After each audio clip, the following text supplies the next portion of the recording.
It is my pleasure to introduce Nilan Peris. He's with HouseTrip. He'll tell you a little bit more about himself and what he does, and we're very pleased to have him up here in a room of peers speaking about his perspective. So please join me in welcoming Nilan. Thanks very much. Cool, mic's on.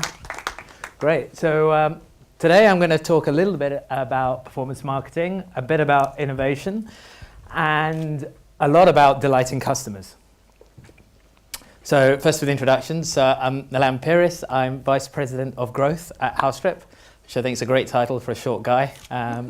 VP Growth means I'm responsible for revenue at HouseTrip, and I'll tell you a little bit about HouseTrip now. So at HouseTrip, we believe staying in a rental is a better experience than staying in a hotel.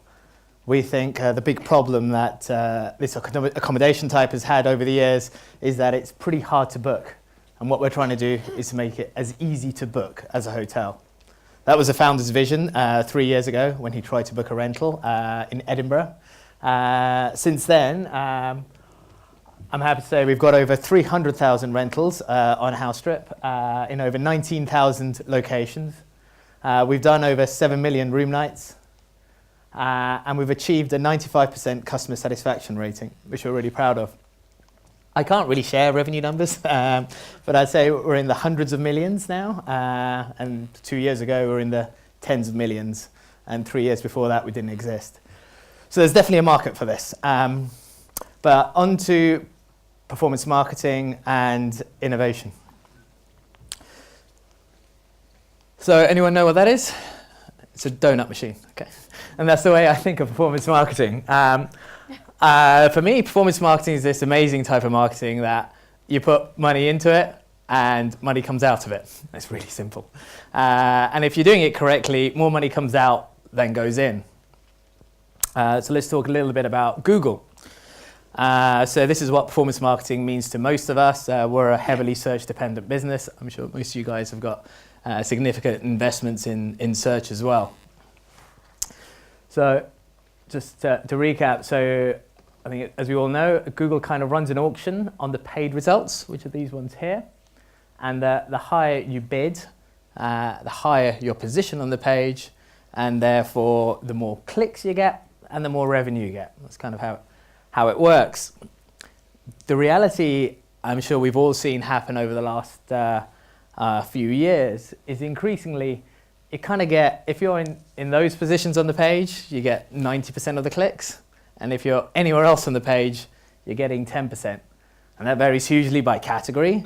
But in travel, that's kind of the trend that I'm beginning to see. So how do you win in that kind of environment? What do you double down on? What's your competitive advantage? Where do you focus your innovation?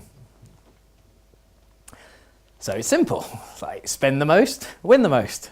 The person that spends the most has the highest CPCs in the auction. Surely it's a winner-take-all kind of market. Therefore, you'll take the majority of the traffic. You'll be the most important distributor to your suppliers, and you'll win. But I think the market's caught up to reality that marketeers and businesses don't have bottomless pockets. So definitely one area we focus on is spend the most efficiently, win the most. And the three levers I'll talk you through that we focus on and we innovate around with paid search are the following. Sorry, skip through those two slides. Relevance, coverage, and bidding. So let's talk about relevance. So we have 300,000 ads that served an impression yesterday. Different ads, right?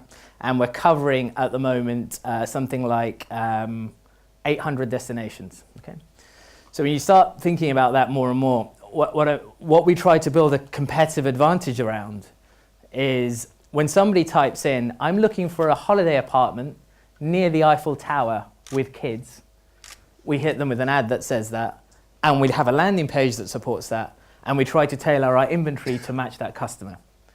So I really believe the internet's about arbitrage, about matching customers and supply as well as you can.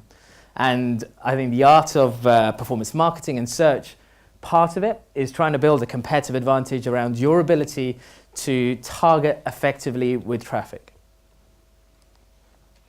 Coverage. So I won't go through numbers here, but we've got, I think, over 100 accounts with Google now, each with over 2 million keywords in there. So I think a second competitive advantage if you're trying to win through spending the most efficiently is building out your long tail volume, increasing your coverage. And why I focus on these in terms of innovation, I mean, if you want to win at paid search, you need to do this better than your peers. You need to build out assets and technologies and a data platform that enables you to do this better at a higher velocity than anyone else, and then you can win through this route. And finally, obviously have the most efficient bidding engine, which is a shameless plug for Kenshu. So I'll be very specific. So I've been to Yav when he's come to visit us at HouseTrip. I think that the stuff Kenshu does really, really well, and that's the stuff where we use Kenshu actively. So when we have that huge volume of keywords and search inventory we're going after, obviously there is a lot of very low impression volume keywords in there. Keywords and search queries that get searched for once a month. Figuring out how to bid on that is thankfully not my problem. And I've been very impressed with Kenshu's ability to cluster long tail search volume together, set bids, and take more revenue than the other routes I've trialed. Okay. I'll take questions at the end or through if you guys have got any questions on any of this. Okay, so is there an alternative? Is there another way of looking at this? And I think there is, and it's obviously the value game. And value in our space is around delighting customers. So I'll take you through some stuff which I've only learned really in the last 2 or 3 years in building HouseTrip. You kind of got, I think, 2 numbers in any business that move over time. You've got the cost per acquisition, how much does it cost you to get a customer to a site, and then the value that you earn from a customer, you know, on a single booking or transaction, or over the lifetime of that customer. And when we started at HouseTrip, I can tell you, obviously, the lifetime value was down here and the cost per acquisition was up here. And over time, what starts happening is you start building that thing up. And then you get to this magical point of profitability and you start working past that. But then nasty things happen, like competition. So competitors enter the market. They start increasing CPCs. They push up your CPA.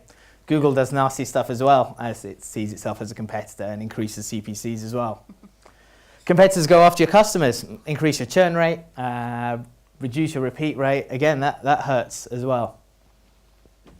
So the second area I think you can focus innovation around, oh sorry, a little bit of animation here, cool,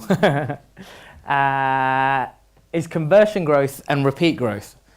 Because if you kind of get to the point, oh, there we go again, if you kind of get to the point where, let's go back, where your conversion growth, where you're growing faster, your conversion rate faster than the costs are going up, and your repeat rate is going up faster than people are switching to other brands, then you're winning. So that's great. That's all very maths focused. So what does that actually mean in practice? Like, what do you focus on when you're looking at your business and you're trying to figure out where should I be putting money into to invest to enable more of the right kinds of innovation to happen to drive growth? And for us, it's a very simple thing. We just focus on delighting our customers. It sounds really trite and very not performance marketing. We've got numbers that measure that stuff now, like Net Promoter Score, which tells you would your customers recommend you to their friends and family. So we measure that, we track that, we try to understand when they wouldn't, why wouldn't they? And I think crucially, take a long, cold look in the mirror and understand those things that they're saying are fundamentally wrong with my product, are things that I passionately believed were the right things to do when we implemented them.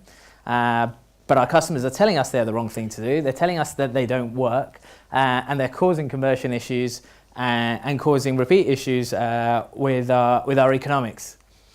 And I think one of the big challenges is facing up to those facts, and then the second one is figuring out what you do about it. So I hasten to say these graphs aren't to scale. Okay. So obviously, so a second strategy, so obviously you can go after efficiency, but you can also go after value and try figuring out how do I focus on delighting my customers as well. So I thought I'd actually share with you one example of something quite tangible that we do at HouseTrip, just to bring this to life a little more as well. Okay, so let's just talk through HouseTrip in a little more detail. So the world before HouseTrip, 3.5 years ago, if you Googled, say, a villa in Sicily for the weekend, or an apartment in Edinburgh for a week, you get back a load of websites would come back. Almost all of them were classified websites, and their business model was as follows. So a host, so someone who's got, say, an apartment in a villa in Sicily, would list their villa for rent on the website, and they pay something like £500 to do so. And then a guest would Google villa in Sicily, click the link, and see a bunch of villas, and try and figure out which one should I rent. So you click a few of them, you see a few pictures, you then have to email and message the host and say, hey, are you available for those dates? Can you send me some photographs? How much is the deposit? Negotiate a price. Frequently you have to wire a deposit straight to the host, which is pretty scary because you've never been there. There's kind of no guarantee from anyone that money's not going to disappear. You have to fax a contract as well. And then when you turn up, it either feels great, or which is when you feel lucky, or it's not a good experience at all. So at HouseTrip, we're trying to delight our customers not from in the way they use our website. We're trying to delight our customers by giving them great holidays. So we kind of set our aspiration as the whole end-to-end experience. So after running Net Promoter Score surveys for a while and reading through the feedback, you kind of quickly realize that 95% of a guest's perception of their holiday is in the host's hands. So if we're really passionate about delighting our customers and in giving our customers great holidays, we need to figure out how to influence that. So the strategy is quite simple. Have the best host. Great. Or more specifically, reward and nurture the best hosts. And that's how we kind of define our role in the holiday rental ecosystem. So this is our search results page. How do we tangibly do this? Well, we rank our hosts, which is what drives the ranking here. We rank our hosts by a basket of metrics, things like, how quickly do they respond to guests? Was the apartment or villa as per advertised? Did they turn up with keys on time? Do people leave positive reviews or not?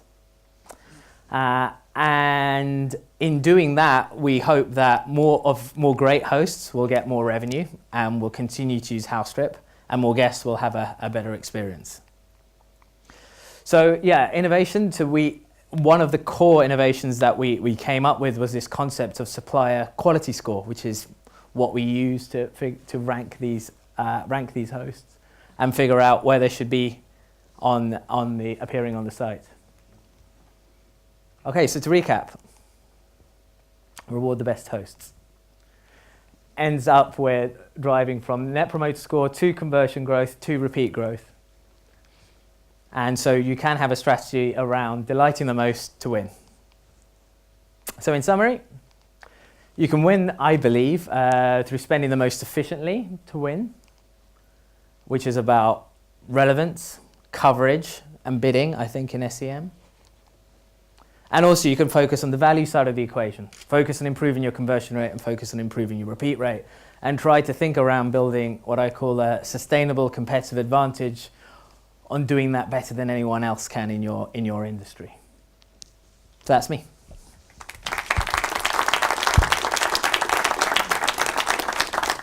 Great. Thanks, Nilan.